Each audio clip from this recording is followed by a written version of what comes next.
लग्नानंतर काय असेल ते. लग्नानंतर काय असतं बर बर. मग आता झालंय का लग्न? झाले. झालंय ना? अरे दादा भेळमध्ये कोल्हापुरी चमचाच नाही की रे. ओके आला बघा चमचा. मस्त आहे. भडंग स्वतः बनवतं. होय. Food evening foodies. आज मी या व्हिडिओतून या छोट्याशा व्यवसायाची स्टोरी तुम्हाला शेअर करणार आहे आणि याचं लोकेशन आहे या ठिकाणी ही तांबट कमान आहे या साईडला आणि इकडे फॅमिली फार्मसी आहे. त्याच्याबरोबर रंकाळ्यावर या ठिकाणी शिवभेळ आहे. तर या छोट्याशा व्यवसाय सुरू झालेल्याची स्टोरी ऐकू. नमस्कार कोल्हापूरकर, माझं नाव ओंकार काडापुरे. मी शिवबेल म्हणून माझा स्वतःचा व्यवसाय चालू केला आहे.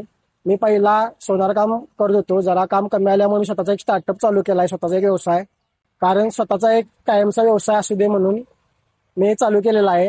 मला 3-4 महिने झाले चालू करून आणि माझ्याकडे स्पेशल बेल, लिक्विड पापडी, बेवडा मिक्सचर हे 3च मेनू आहेत. पण हे सर्व पदार्थ स्वादिष्ट असून कोल्हापूरकर एकदा अवश्य भेट द्या.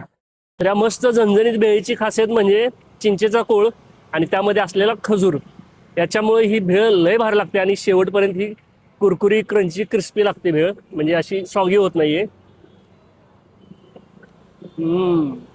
मग म्हणजे या भावाने सुरू केलेल्या शिवभेळला नक्की भेट द्या.